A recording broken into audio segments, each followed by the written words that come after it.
नए army chief की पाकिस्तान को ललकार, पीओके को भारत में शामिल करने की मांग। अब फिर से मोदी सरकार ने की पाकिस्तान को घेरने की तैयारी।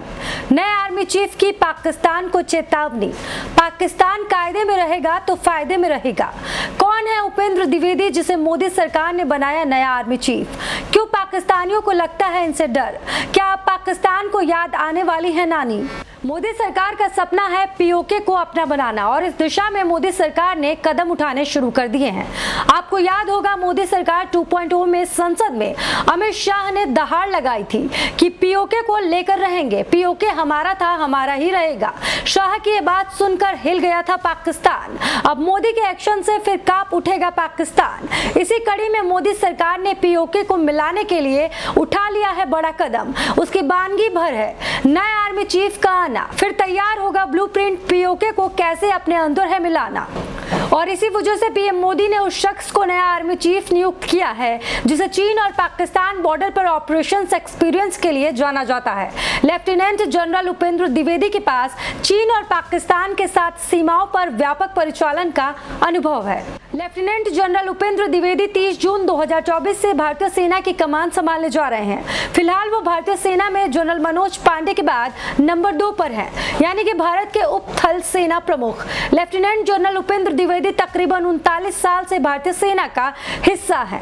15 दिसंबर 1984 वो तारीख थी जब उपेंद्र द्विवेदी भारतीय सेना का हिस्सा बने थे। शुरुआत जम्मू कश्मीर राइफल्स की 18वीं बटालियन के साथ बतौर सेकंड लेफ्टिनेंट हुई थी। 2 साल के अंदर ही उनका प्रमोशन हुआ और वो लेफ्टिनेंट बन गए।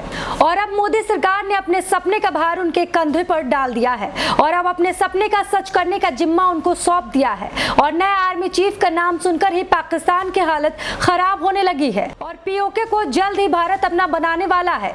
यह हम ऐसे ही नहीं कह रहे हैं, क्योंकि इससे पहले भी उपेंद्र द्विवेदी ने कुछ ऐसा बयान दिया था जिससे पाक की हालत खराब हो गई थी। दरअसल एक बार लेफ्टिनेंट जनरल उपेंद्र द्विवेदी ने एक सवाल के जवाब में कहा था कि पीओके के विषय में संसद में प्रस्ताव पास हो चुका है, इसमें कुछ भी नया नहीं है, ये संसद के प्रस्ताव का हिस्सा है। सरकार का हर आदेश मानने के लिए सेना तैयार है। सरकार की तरफ से जब भी आदेश होगा सेना अपनी पूरी ताकत से आगे बढ़ेगी। आपको बता दें कि पीओके और बलूचिस्तान का मामला सरकार ने पहले ही साफ कर दिया है।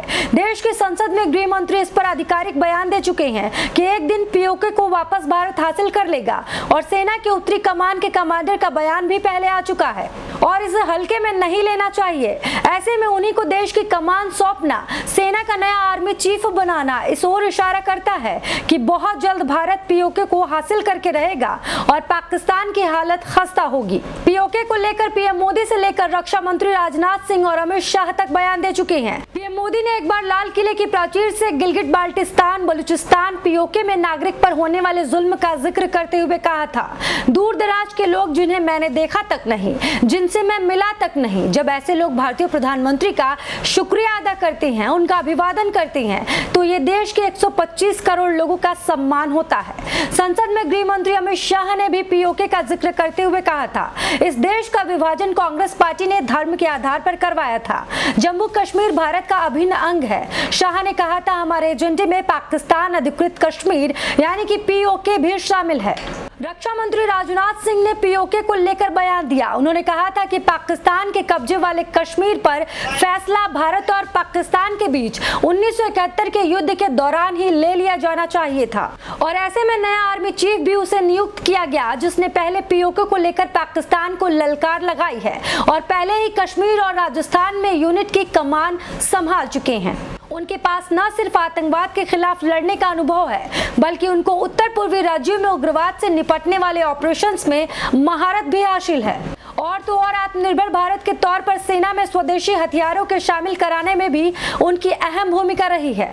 आपको जानकर हैरानी होगी कि लेफ्टिनेंट जनरल उपेंद्र द्विवेदी अंबिकापुर स्थित सरस्वती शिशु मंदिर के पूर्व छात्र रहे हैं। उन्होंने 43 वर्ष पूर्व 1972 में शिशु मंदिर में कक्षा 5 की पढ़ाई की थी। फिलहाल के लिए इस रिपोर्ट में सिर्फ इतना ही। बाकी देश दुनिया की तमाम बड़ी खबरों के लिए बने रहिए हमारे साथ, देखते रहिए खबर इंडिया।